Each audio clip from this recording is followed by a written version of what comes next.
Jim Warden is our speaker this morning. Welcome, Jim. Well, good morning, everybody. You'll have to bear with me for reading this script, otherwise I'll wander on for an hour. So I appreciate the invitation. The last time I addressed a congregation was in 1975, so your indulgence is appreciated. For the next few minutes, I invite you to consider a dispassionate overview of our species, Homo sapiens, smart hominid, where we came from, how we're doing, and what may lie ahead for us. There's a mixture of expertise, relatively recent reading, and opinion included. My title, Thoughts for the Titanic, is just a metaphor and not exactly a spoiler alert, but let me just say I'm thankful for friends like you who keep me going with their optimism. So, first slide. A couple of things that will be covered in the talk. We are the first creatures on Earth who could actually experience the universe. And it's amazing, and we can, since our eyes see only a tiny portion of the light that the universe generates. And we've only been around a 25,000th of the solar system's age, and we've really only been interested in studying the solar system about 10 millionth of that time. So we're really newcomers. We only see into the past, since light travels relatively slowly out there. And we can see, at least with our instruments, objects that have been in existence longer than our entire solar system. Everything we encounter is made of recycled materials. The universe doesn't waste anything. The laws of physics and chemistry appear to be the same everywhere in the universe. So carbon dioxide here is the same as carbon dioxide in a distant galaxy. So we wonder about replicating molecules like DNA. Are they around somewhere else? Okay, how does the universe see us? You have to look closely at this slide. We are not in Saturn's rings. This was taken by the Cassini spacecraft. And if you're very careful, you will see this is our entire Earth viewed from Saturn. Everything we know, everybody we know is on this tiny little ball. And if you just get a little ways out in the solar system or from the solar system, you can't see us at all. So I'm really not trying to make us feel insignificant. I think we should feel very lucky to be here. A couple of quotes. David Haskell has written 3 volumes now on really careful nature writing. And he says in his last book, Sounds Wild and Broken, when we think on the scale of thousands of years, it's hard to imagine any continuity of the human story between now and this distant future. Not exactly pessimistic, just musing. And if you go back to the Kingston Trio, the Merry Little Minuet was awfully prophetic. And their last line is, what nature doesn't do to us will be done by our fellow man. Okay, so the outline for this talk is some facts and ground rules. The universe arises from the rules. Life happens, at least here. We are late to the party and gradually awaken, and before we hit the proverbial iceberg. Okay, ground rules. The astrophysics I'll include is almost universally accepted, well-supported, peer-reviewed science. Some of the terms may be unfamiliar to you, and a few ideas may seem far-fetched, but I'll be happy to answer any questions at the end of the talk. My biochemistry, sociology, and opinions are more at the amateur level. So, matter and energy are 2 sides of the same thing. There are only 4 basic forces of nature. The scientific laws we've discovered explain how matter and energy interact to produce everything we know. The universe has existed about 14 billion years. The Earth and the solar system only about 5. The universe continues to expand. It is an enormous place. Nothing travels faster than light, meaning that crossing vast distances requires time scales that are really hard for us humans to accept. Nature doesn't waste anything. What we observe in the sky is history, sometimes seeing light generated before the earth existed. You can see this with your naked eye. Humans are part of nature and are intimately connected to the earth. And nothing in this universe lasts forever.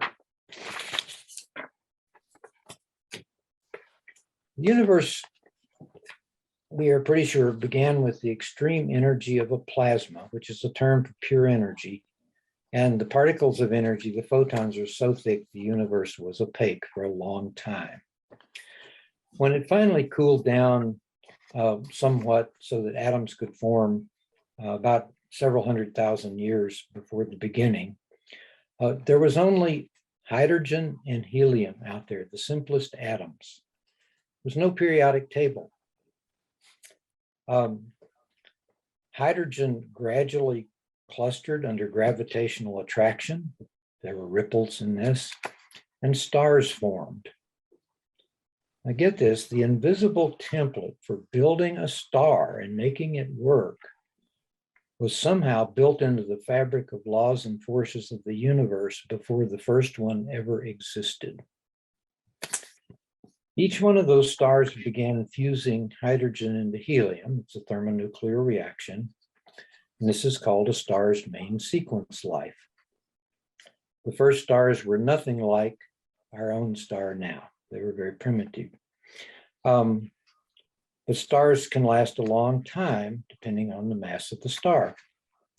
Late in a star's life, when the core hydrogen is gone, heavier elements all the way up to iron start to form in the core. This is called nucleosynthesis. The large stars then blow up in a supernova, generating even more heavy elements and spreading almost everything they're made of into deep space. So second and third generations of stars then start to appear, made from the hydrogen and the newly abundant leftover elements from the older stars. All that old star material is recycled. Well, with all this raw material available, chemistry happens. It turns out that most of the atomic elements come with little hooks called bonds, or if you're a chemist, they're outer atomic electrons, and they readily snap together into larger structures we call molecules. The element carbon is a major player because it provides 4 possible bonds. Star formation and evolution continues today all over the universe. And if you'd like to see pictures of stars forming, you can call up the Astronomy Picture of the Day, and in their archive are thousands of pictures of star forming regions. Life happens, at least here. As our sun formed under gravitational attraction, leftover material in the disk surrounding it formed into planets, including the Earth, of course. Earth's early stages were violent, with volcanoes, meteor strikes, and ice ages. But molecules continued to form freely, especially water and carbon dioxide. Earth's orbit was in the so-called Goldilocks zone around the sun, meaning it was just the right temperature for liquid water. Having a liquid surface really facilitated chemical reactions because things are close together there. Carbon easily bonded with other elements in a profusion of so-called organic forms, which really just means they have carbon in them. And these exist out in deep space, not just on the Earth. At some point, probably more than once, self-replicating molecules were invented. We call this life. The extremely complicated process of life biochemistry was well underway nearly 4 billion years on the Earth. Earth life is tenacious, and it fills any available niche or environment. but it works this way only on Earth as far as we know. It might and probably does work elsewhere, but perhaps very differently. We might consider the possibility that the molecular template for life is built into the laws of the universe as it is for stars. Niches appear for astronomical numbers of microbes, plants, fungi, animals, including eventually mammals, primates, and hominids. However, this process has no built-in goal. Simpler units combine to form more complicated units, and whatever is successful survives. The life process has started over, sometimes almost from scratch, after each of the 5 major extinctions in Earth's history. A little more on that later. To repeat, we have learned, if not with universal acceptance, that more complex species build on simpler species, but every species continues to change through the process of variation via mutations and natural selection. Every new species, including us, that is successful is just good enough to survive in its niche. No extras.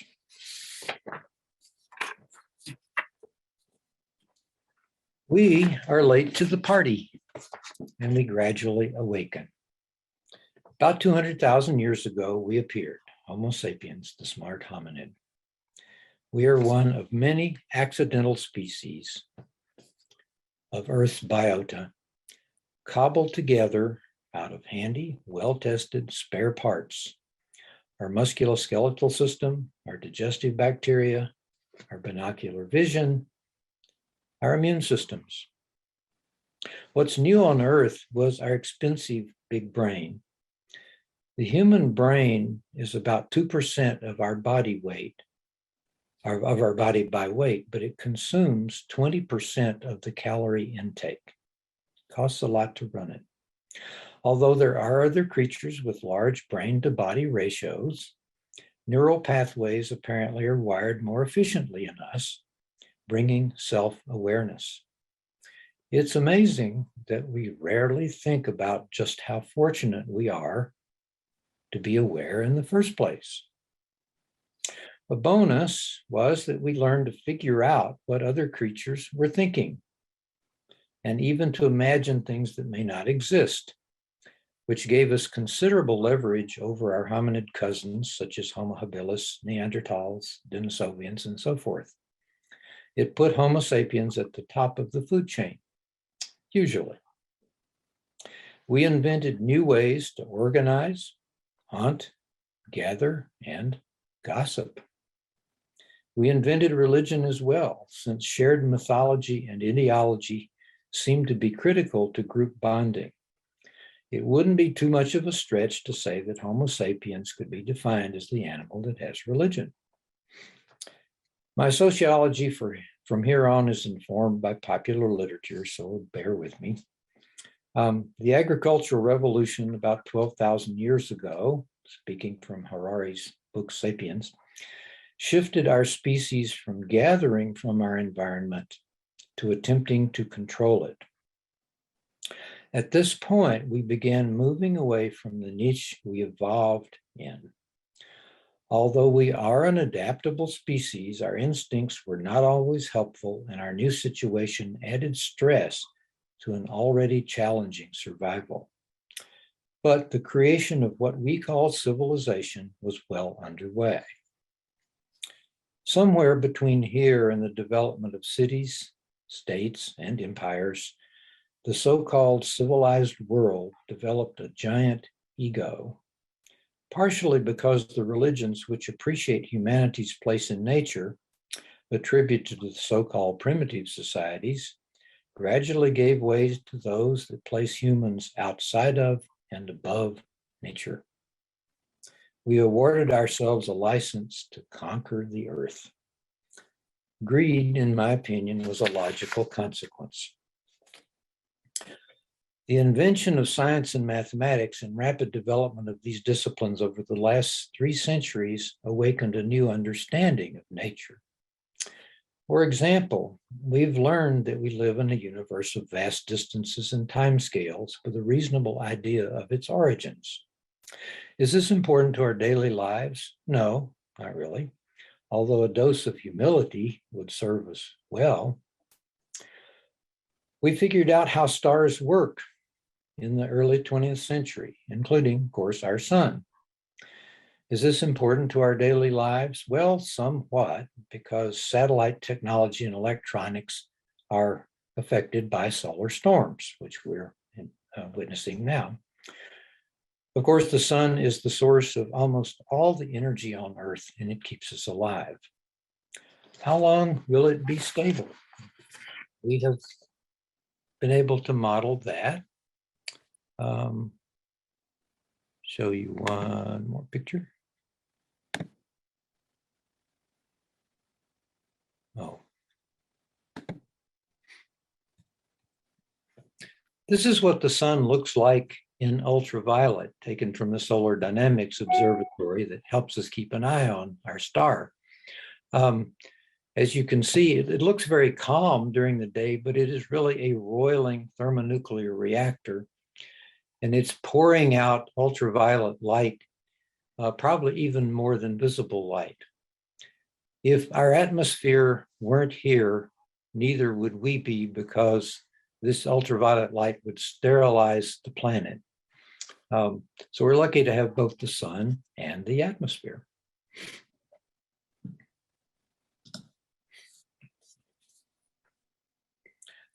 Continue, we discovered many of the secrets of life over the 19th and 20th centuries, including the complexity of our biochemistry, how life evolves, and the sequencing of DNA. Is this important to our daily lives? I would say it's crucial. If the past 2 years haven't been an example of how crucial this is, you haven't been paying attention. Finally, we've begun to learn of the magnitude of our limitations as a species, as members of world societies, as caretakers of our home planet. A couple of examples: with the advent of the Industrial Revolution and the myth that growth without limits is the only way to have a successful economy, the fundamental conflict between greed and stewardship has accelerated. Paradoxically, this era since World War II has been called the Long Peace, meaning that there's been no direct conflicts between major powers. This seems misleading to me, since in my lifetime, the United States has fought limited conflicts in Korea, Vietnam, Afghanistan, and Iraq, always with tragic consequences for civilians caught in the middle. Okay, back to the metaphor, the proverbial iceberg looms ahead. The evidence is plain. The universe does not care about life on Earth. Earth life has suffered 5 catastrophic extinction events so far.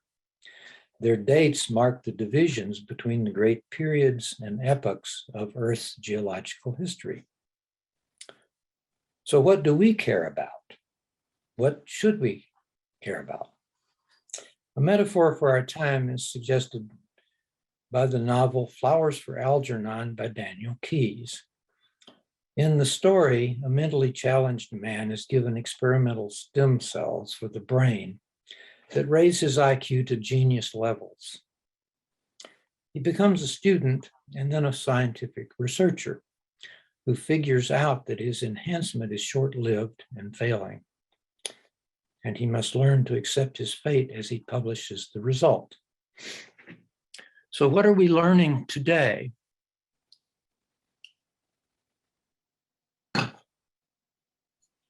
Our rapidly swelling population is straining the resources of the earth, but we don't seem to be able to control unchecked growth.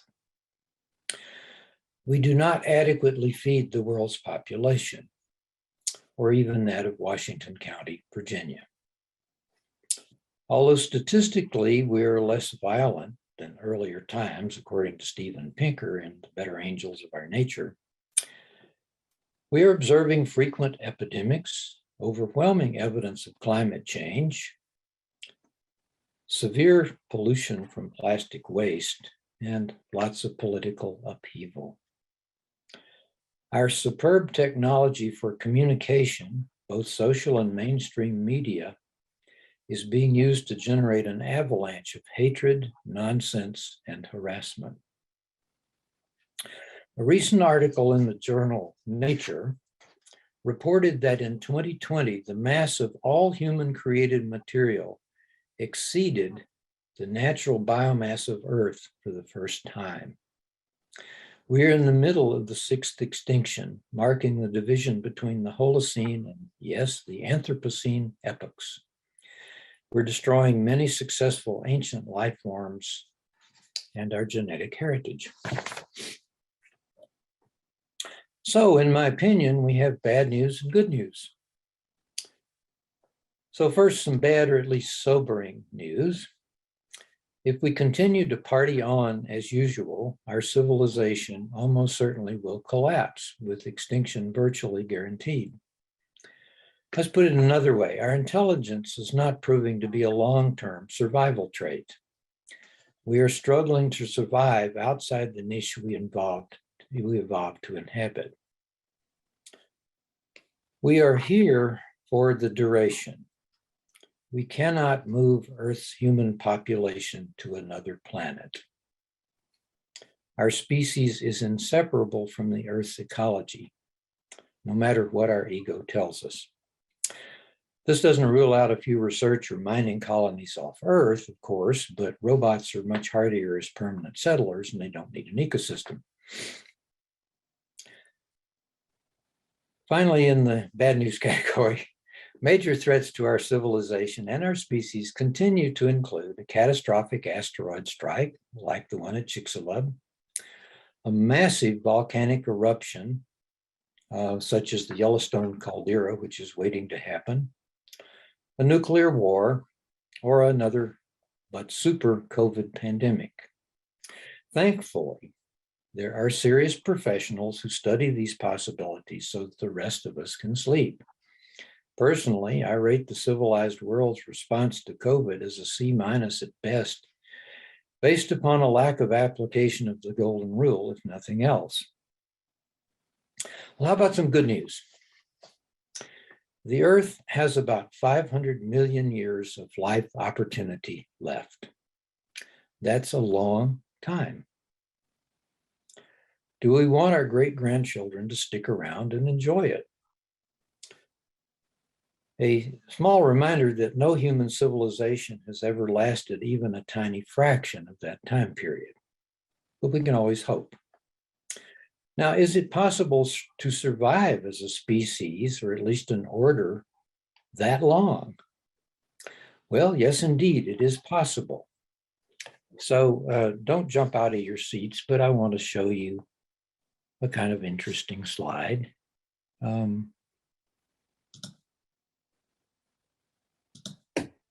Ready? Oops. Well. Wow. Did you jump? The fear of spiders is wired way back in our monkey brain, and it's one of those instincts that's practically useless to us these days. Why am I showing you these tarantulas? Because this order, this body plan, has been around nearly 400 million years. These creatures have survived the last 4 major extinctions. They emerged from ocean creatures probably just after the first great extinction. And there are now nearly 50,000 species of spiders. These ladies are pets. They are female. The one on the left is a Mexican redleg. We used to have one as a pet. And the one on the right is a cinnamon, which PetSmart calls a starter tarantula. They're not harmful to humans, even though they're big and scary. Why have they survived this long? Well, it's nice to have spare parts. If you have 8 legs and you miss one, it's no big deal. They also have 8 eyes. so it's hard to make them go blind as well. They use only what they need from nature. But the most important thing, I think, is they have morphed their size over 2 orders of magnitude. You have lots of spiders in your house, and some of them are only a millimeter in size. We don't live near creatures this size unless you're in the Southwest.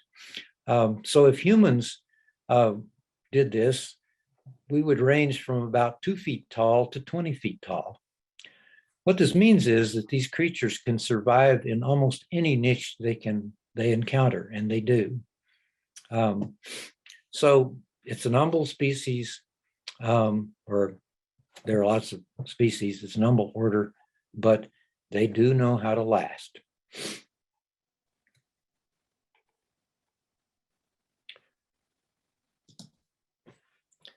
So we are fortunate to have futurists and realists from each generation among us for guidance. From children like Greta Thunberg, a teenager who's concerned about her future and made a lot of good noise, still does. Bill McKibben, who's an well-published expert on climate change and keeps warning us that if we cross the 400 parts per million of CO2 in the atmosphere, dire things will happen, and we see them happening now. And E.O. Wilson, who's a prominent Harvard scientist who just left us, unfortunately, but he proposed in his book, Half Earth, that we should somehow arrange to leave half of the landmass of Earth just to nature, undisturbed, to continue doing what it does and providing us oxygen and interesting chemistry. And there are many, many others. This is a well-published literature about where we're headed. So what could we care about? Well, our fellow humans, for a start.